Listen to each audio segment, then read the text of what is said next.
Hey, I'm Antonio Centeno, the founder of Real Men Real Style, and I have a special guest with me, Lisa Peterson. And Lisa is a hiring expert. I mean, basically, Lisa, you have hired hundreds of people, it's safe to say, correct?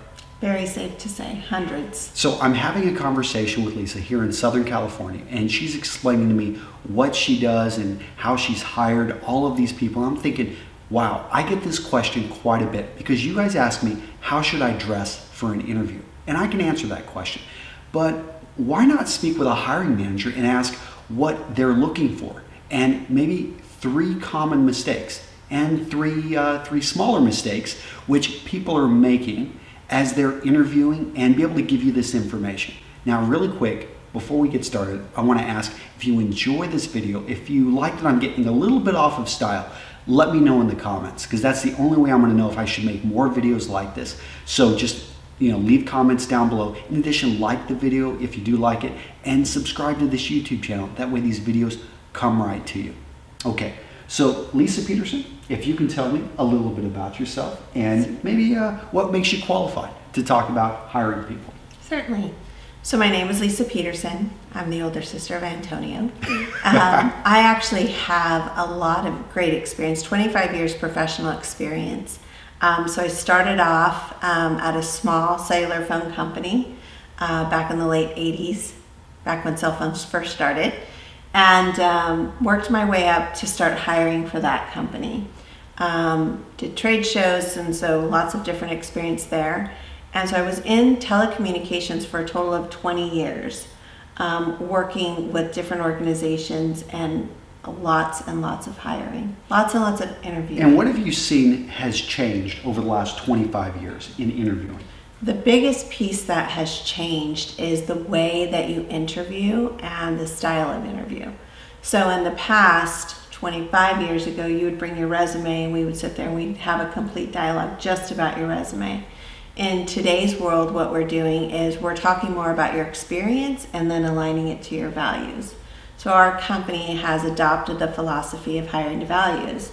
And what that's about is if you hire really great people who care and share similar values, you can teach them everything else.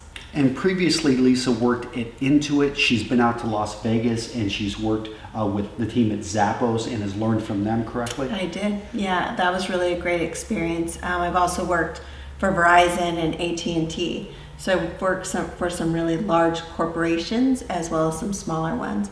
But the Zappos philosophy, if you haven't heard about it, is a really great adoptive philosophy on hiring. Yeah. What is it? The book Happiness by Tony Shea? By Tony Shea, yeah. Yeah. It's a great book. It's a great book. Go check it out. But today I'm going to be covering, and as the title alluded to, we're going to be talking about 3 common mistakes that people are making in the interview. These are going to be a little bit larger mistakes, things that just get it off-centered and can really not allow the interviewer perhaps to ask the questions they want to ask, and can, in a sense, you shoot yourself in the foot if you're not thinking about these before you go into the interview. So Lisa, I'll go ahead and let you address what's the number 1 mistake that you would point out that people make in an interview? The biggest mistake that I have seen people make is something called the hijacker. So the hijacker is someone who comes in and everyone's excited and overzealous to tell about themselves, but they take it so far that it makes it hard for the interview to actually begin. And so they just start straight into all about them and their pitch. And do you feel, there's a difference. Some of us here, especially if maybe we're following a guy named Ramit Sethi or some of these other people that are talking about maybe case interviews, how you want to use the interview to highlight yourself. Do you ever feel that it's good to be a little bit more aggressive in the interview, or is that something you should reserve for later interviews? I think it should be for later interviews. I really think that when you're there, the person interviewing you has an agenda, and I lay it out very clearly, and yet they still continue to jump in. So if I opened up the interview and I said, "Hi Antonio, it's nice to meet you. Why don't you tell me about yourself?" My expectations are you're really going to promote yourself and talk about yourself. But if I don't say that, I have a plan. Yeah. And so please let me share the agenda, and then we'll go from there. Okay. That's all right. That one's number one. Now, number two, Lisa, we were talking about this a little bit earlier. You were saying perhaps some people aren't confident enough. Can you expand on that? Yeah, so interviewing is very nerve-wracking for most people. And the thing about an interview is you want to really come across as your best self. And you can't be that person if you are confined and nervous. And so making sure that you come in, and if you walk in with material, which most people come in with a printed out resume or some accolade letters that they want to share, just make sure to hand it to the interviewer at the moment of introduction. That way you can put your folder down. One of the things I see is people really hold on to it and they retain it, and then you can really see the nerves come through. Okay. Now, what would be the third thing that we would want to cover?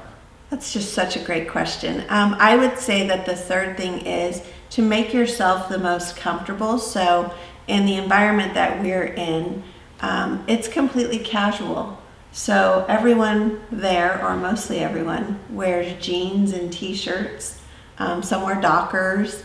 I dress like this. So even though it's a casual environment, people come in dressed to impress, right? That's what it's all about. But you can certainly observe the environment, and if the environment is completely casual, ask if it's okay for you to take off your jacket. Make yourself comfortable, and also come prepared with something to drink, because you're not really sure, are you coming into one interview, 2 interviews, or 5 interviews for panel style, and so that you have something to keep yourself going. Now, one of the things I tell people, Lisa, is that they can contact the company and they can ask about the dress code before. That's perfectly legitimate, correct? Absolutely. And so people do ask about our dress code, and we share with them.